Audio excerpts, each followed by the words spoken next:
میں ایک دفعہ نا بیمار تھا زیادہ، اور منفرد بات یہ، انوکھی بات یہ کہ میرا ایک بچہ بھی بیمار تھا، اور اس پر تھوڑی سی مشکل یہ کہ کچھ چھوٹی موٹی ارد گرد کی پریشانیاں بھی تھیں. یہ تعمیری کام چل رہا ہے، فلانا کام چل رہا ہے، فلانا کام چل رہا ہے، تو سمجھ لیں 5 10 20 چیزیں کٹھی ہو گئیں.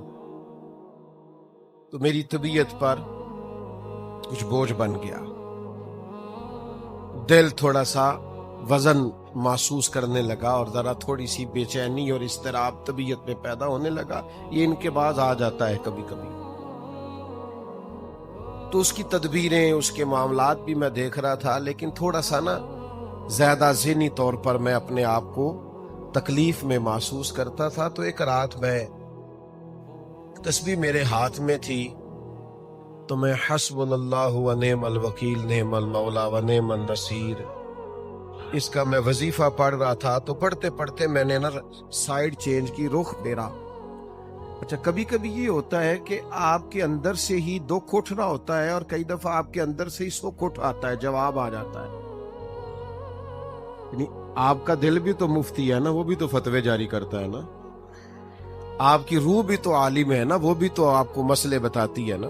آپ کا ذہن بھی بہت بڑا، یہ کئی دفعہ جب اداس ہوتا ہے تو اس نے کوئی مایوسی سوچ لی ہے، طے کر لی. خوش ہوتا ہے تو اس نے اندر سے ہی کوئی نعمت تلاش لی. میں نے رخ چینج کیا تو میرے اندر سے آواز آئی، یار تو بڑے بیوقوف ہے، تیرا کسی جگہ نام لکھ دیتے ہیں لوگ، وہاں ہزاروں لوگ جمع ہو جاتے ہیں. مسجد میں پنکھے پورے نہیں چلتے، لوگوں کو کوئی خاص پروٹوکول نہیں ملتا، سینکڑوں مساجد ہیں، ایئر کنڈیشن اور بڑی بڑی سہولیات چھوڑ کے لوگ تیرے پاس آتے ہیں. کبھی مسکرا پڑیں تو بہت سارے مسکرا پڑتے ہیں، کبھی طبیعت میں کوئی تھوڑی خرابی آ جائے تو بہت سارے لوگ آنسوؤں میں بھیگ بھیگ کر دعائیں کرتے ہیں. یہ سارے دکھ تیرے لیے برداشت کیے. اور تیرے اوپر تھوڑی سی کبھی تکلیف آتی ہے تو طبیعت پہ بوجھ بنتا ہے، اچھا تو بڑا عریس ہے، سکھ سارے قبول خوشی خوشی، اور ذرا 2 4 5 چیزیں کٹھی ہوئی نہیں اور دل تیرا بے چین ہوا نہیں، تو سیانا نہیں. اچھا، خود ہی ٹینشن تھی، بس رخ میں نے دوسری طرف کیا تو آوازیں دوسری آنی شروع ہو گئی. شام کو میں اٹھ کے بیٹھ گیا. یہ آپ نے نا اپنے اندر سے آپ نے طاقت لینی ہے.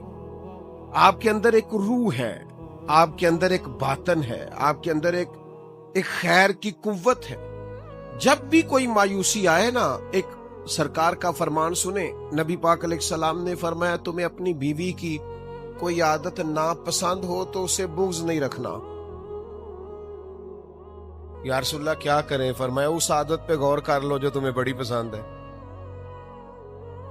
آپ نے صرف کمزوریاں نہیں دیکھنی، آپ نے زندگی کے اندر خوبیاں بھی ملاحظہ کر